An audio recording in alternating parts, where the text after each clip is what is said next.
Hi, everyone. I am Jillian Miller, and I am the Community Engagement Coordinator at the City of North Liberty, as well as Chair of the North Liberty Blues and Barbecue Committee.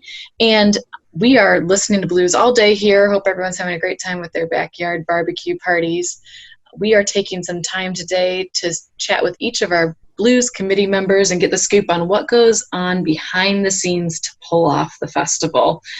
Certainly looks a little different this year, but right now I am joined by Derek Blackman, who also works in my office in communications with the City of North Liberty. He handles all the video and photography of all city happenings, and he's joined with me right now because he also covers blues. Thanks for joining us, Derek. Thank you for having me. So what goes into covering blues and barbecue? You certainly cover a lot of community events throughout the year, but blues and barbecue might be a little bit of a different beast for you. Can you talk about what's the preparation process for you? Blues and barbecue is best described as a beast comparative to the other city events that we do, just because of the size and the scope and the importance level of it. Not to diminish what we do elsewhere, but there are a lot of people involved, and there's just a lot kind of resting on that as far as expectations, I think.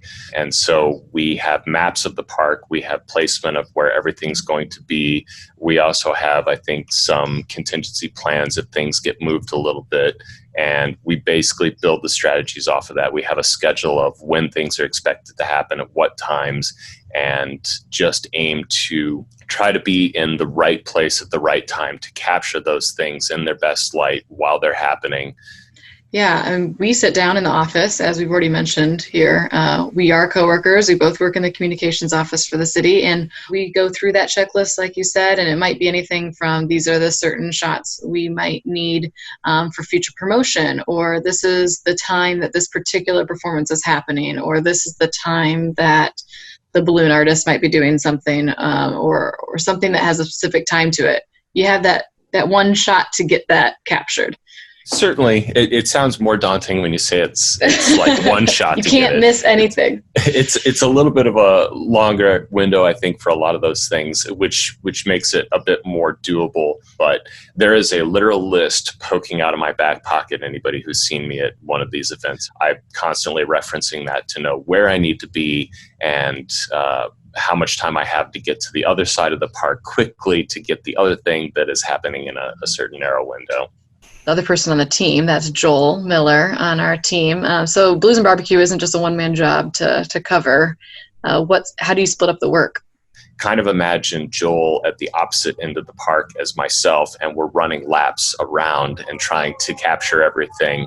And so there's a little bit of redundancy, but if you are attending one of these events and you see me come up and take your picture, aim the video camera at you, and then maybe 10 minutes later Joel comes and does the same thing, it's not because we are trying to stalk you and harass you with the camera. It's that every single moment there's a slightly different feeling, I think, to every little clip that we're able to pick out of it. And sometimes it's having a lot of those that you can pick from after the fact that really gives you that one that you think communicates what you're trying to communicate.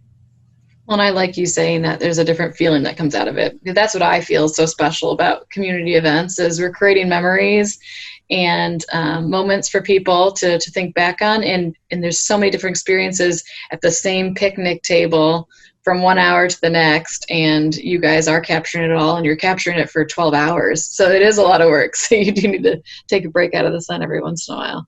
When you put all that together, we usually see the end result. Everyone might see it on our social media page or, on the city's Facebook page, the highlight video that comes out at the end. It's usually only a minute or two, and it encapsulated the whole 12-hour day. How many hours of footage between the two of you are you capturing to weed out into that? Probably close to like 6-8 hours if you put it end to end, each clip of footage. And that's also taking in the time lapse and the drone and the GoPro and anything like that. But it's a considerable lot of footage. So what's the process for knowing what you're going to include in that highlight video? Are you making mental notes right when you're actually present taking the shot, oh, that's going to be a good one, I'm going to want to include that? Or are you just watching it all through?